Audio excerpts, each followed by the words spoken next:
안녕하세요. 제 이름은 박준혁, 올해로 63살이 되었습니다.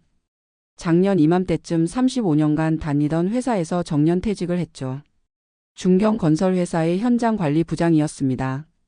막상 은퇴하고 보니 막막하더군요. 평생 새벽같이 나가서 밤늦게 들어오며 일만 하던 사람이 갑자기 아무것도 할 일이 없으니 말입니다. 첫 한 달은 그저 텔레비전만 틀어놓고 소파에 앉아 있었습니다. 아내는 그런 저를 보며 한숨만 쉬었죠. 당신 이러다가 우울증 걸리겠어요. 뭐라도 해야지, 집에만 있으면 어떡해요? 그러던 어느 날 아내가 동네 마트에서 가져온 전단지 하나가 제 인생을 바꿔놓았습니다. 구청 시민농장 분양 마이너스 도시농부가 되어보세요. 처음엔 시큰둥했습니다. 평생 콘크리트와 철근 사이에서 살아온 사람이 무슨 농사를 짓는단 말입니까? 하지만 아내의 성화에 못 이겨 신청서를 내게 되었죠. 운 좋게도 추첨에 당첨되어 3.3제곱미터 딱 한 평 크기의 텃밭을 분양받았습니다. 경기도 고양시 외곽에 있는 시민농장이었죠. 지하철과 버스를 갈아타고 가야 하는 거리였지만 그래도 제 것이라는 생각에 가슴이 뛰었습니다. 3월 초순 처음 텃밭에 갔던 날을 잊을 수 없습니다. 아직 겨울의 끝자락이라 바람이 차가웠죠. 텅 빈 땅만 덩그러니 있는 걸 보니 막막했습니다. 옆 텃밭 주인인 70대 할아버지가 저를 보고 웃으셨죠. 새로 오신 분이구만. 도시에서 살다 온 티가 팍팍 나네요. 일단 흙부터 갈아엎어야 해요. 호미 하나 없이 맨손으로 온 제가 우스웠나 봅니다. 할아버지가 호미와 삽을 빌려주시며 기본적인 것들을 알려주셨죠. 첫날은 그저 흙을 파고 돌을 골라내는 일만 했습니다. 평생 서류와 도면만 보던 손에 물집이 잡혔죠. 그런데 이상하게도 기분이 나쁘지 않았습니다. 흙냄새가 코끝을 간지리고 봄볕이 어깨를 따뜻하게 감싸는 게 좋았어요. 집에 돌아와 인터넷을 뒤지기 시작했습니다. 초보자를 위한 텃밭 가꾸기, 봄에 심기 좋은 작물, 텃밭 농사 실패하지 않는 법 등등. 유튜브 영상도 수십 개를 봤죠.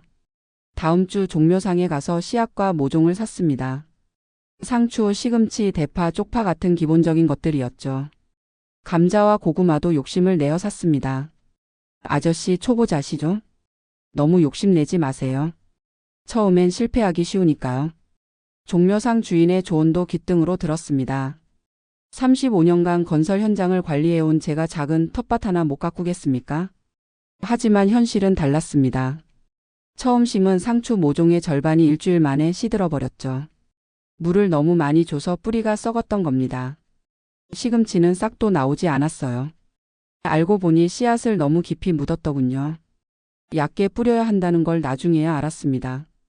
감자는 그나마 싹이 났지만 잎이 누렇게 변하며 병이 들었습니다. 역병이라고 하더군요. 농약을 치기는 싫고 그렇다고 방치할 수도 없고. 결국 병든 감자는 모두 뽑아버렸습니다. 4월이 되자 텃밭은 엉망진창이 되었습니다. 살아남은 작물은 대파 몇 포기뿐이었죠. 옆 텃밭들은 싱싱한 채소들로 가득한데 제 텃밭만 황량했습니다. 그때 옆 텃밭 할아버지가 다가오셨어요. 실패했구만. 처음엔 다 그래요. 나도 처음엔 더 했어. 포기하지 말고 다시 해보세요. 할아버지는 남은 상추 모종 몇 개를 나눠주셨습니다. 그리고 물 주는 방법, 거름 주는 시기, 병충해 예방법 등을 자세히 알려주셨죠. 텃밭 농사는 인내심이에요. 식물이 자라는 데는 시간이 필요하거든. 너무 조급해하지 마세요. 그 말씀이 가슴에 와닿았습니다. 평생 공사 기한에 쫓기며 살았던 제게 느리게 사는 법을 배우라는 뜻 같았죠. 다시 시작했습니다. 이번엔 욕심을 버리고 기본에 충실했죠. 상추와 쪽파 그리고 토마토 몇 그루만 심었습니다. 매일 아침 일찍 텃밭에 갔습니다. 처음엔 운동 삼아 갔지만 어느새 텃밭 가는 일이 하루의 가장 큰 낙이 되었죠. 새벽 공기를 마시며 텃밭까지 걷는 30분이 즐거웠습니다. 도착하면 제일 먼저 작물들을 살피며 인사를 했죠. 오늘도 잘 잤니? 밤새 잘 자랐구나. 혼잣말이지만 마치 대화하는 것 같았어요. 물을 주고 잡초를 뽑고 벌레를 잡는 일이 일상이 되었습니다. 5월이 되자 변화가 보이기 시작했습니다. 상추 잎이 하루가 다르게 커갔고 토마토는 노란 꽃을 피웠죠. 쪽파는 분에 넘치게 자라 옆 이웃들과 나눠 먹었습니다. 첫 수확의 기쁨은 이루 말할 수 없었습니다. 6월 초 드디어 상추를 수확했죠. 겨우 몇 포기였지만 마트에서 사 먹는 것과는 차원이 달랐습니다. 싱싱하고 향긋한 냄새가 났어요. 집에 가져가 씻어서 쌈을 싸 먹었는데 그 맛이란 정말 꿀맛이었습니다. 아내도 감탄했죠. 당신이 키운 상추가 이렇게 맛있을 줄이야. 앞으로 상추는 사지 말고 당신이 키워와요. 그 말에 어깨가 으쓱해졌습니다. 평생 가족을 위해 돈만 벌어다 준 제가 이제는 신선한 채소를 길러오니 뿌듯했죠. 여름이 되자 토마토가 빨갛게 익어갔습니다. 방울토마토였는데 한 그루에서 수십 개가 열렸죠. 매일 빨갛게 익은 것만 따서 먹었는데 그 단맛이 일품이었습니다. 하지만 순탄하지만은 않았어요. 장마철엔 비가 너무 많이 와서 토마토가 갈라지기도 했고 한여름엔 폭염으로 상추가 모두 시들어 그때마다 옆 텃밭 이웃들이 도와주었습니다. 비 올 때는 비닐을 씌워야 해요. 여름엔 차광막을 쳐야 상추가 안 탑니다. 텃밭을 하면서 새로운 사람들을 많이 만났습니다.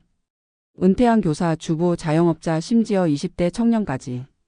다양한 사람들이 흙을 매개로 하나가 되었죠.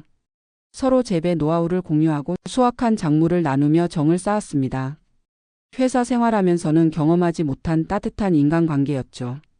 특히 옆 텃밭 할아버지와는 각별한 사이가 되었습니다.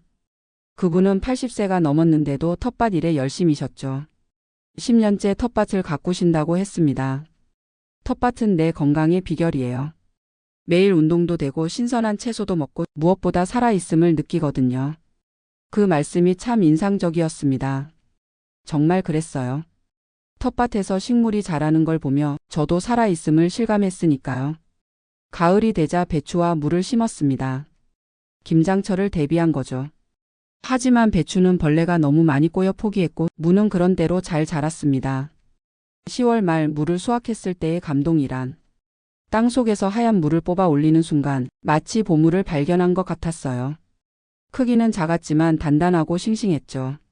아내가 그 무로 깍두기를 담갔는데 온 가족이 아빠가 키운 무라며 맛있게 먹었습니다. 30살 된 딸과 28살 아들도 아빠 최고 라며 엄지를 들어주었죠. 겨울이 다가오자 텃밭을 정리해야 했습니다. 시든 작물들을 뽑고 내년을 위해 거름을 뿌려두었죠. 11월 마지막 날 텃밭을 마지막으로 둘러보았습니다. 빈 땅이 되어버린 텃밭이 섭섭했어요. 하지만 한편으론 뿌듯했습니다. 1년 동안 이 작은 땅에서 많은 것을 배웠으니까요. 흙을 만지며 자연의 이치를 깨달았고 식물을 기르며 인내심을 배웠으며 이웃들과 나누며 정을 쌓았습니다. 무엇보다 은퇴 후에 삶이 즐거워졌어요. 매일 아침 갈 곳이 있고 할 일이 있고 기다림이 있었으니까요. 올해도 3월이 되면 다시 시작할 겁니다. 작년에 실패를 거울 삼아 더 잘해보려고요. 이번엔 고추도 심어보고 가지와 오이도 도전해볼 생각입니다. 며칠 전 같은 회사에서 퇴직한 후배가 찾아왔습니다. 은퇴 후 무료함을 견디지 못하고 있다며 조언을 구하더군요. 저는 망설임 없이 말했습니다. 텃밭을 해봐. 인생이 달라질 거야. 그리고 제가 찍은 텃밭 사진들을 보여주었죠. 싱싱한 상추, 빨간 토마토, 그리고 흙 묻은 제 손. 후배의 눈이 반짝였습니다. 형님도 처음엔 실패했다면서요? 그럼 엄청 실패했지. 하지만 그게 뭐 어때? 실패하면서 배우는 거야.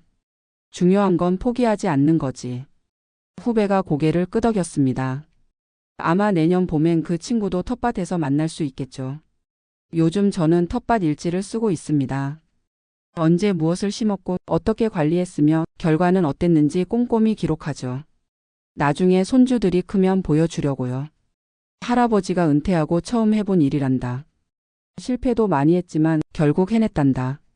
텃밭은 제게 많은 것을 가르쳐 주었습니다. 기다림의 미덕, 작은 것의 소중함, 나눔의 기쁨, 그리고 새로운 시작의 용기까지. 35년간의 직장 생활이 끝났을 때 저는 인생도 끝난 줄 알았습니다. 하지만 작은 텃밭에서 새로운 인생을 발견했죠. 흙을 만지며 치유받았고 식물을 기르며 희망을 품었으며 수확의 기쁨으로 행복을 느꼈습니다. 은퇴는 끝이 아니라 새로운 시작이었어요. 텃밭이 그걸 가르쳐 주었죠. 지금도 창밖을 보면 봄이 오고 있음을 느낍니다. 며칠 후면 다시 텃밭에 갈 수 있겠죠. 올해는 어떤 작물을 심을까 벌써부터 가슴이 설렙니다. 아내가 웃으며 말합니다. 당신 완전 농부가 다 됐네요. 텃밭 얘기만 나오면 눈이 반짝반짝해요. 맞습니다. 저는 이제 도시농부가 되었습니다. 63세에 새로운 삶을 시작한 행복한 도시농부 말이죠. 내일도 새벽에 일어나 텃밭에 갈 겁니다. 호미와 물뿌리개를 들고 희망을 품고 말이죠. 인생 이막 참 근사하지 않습니까?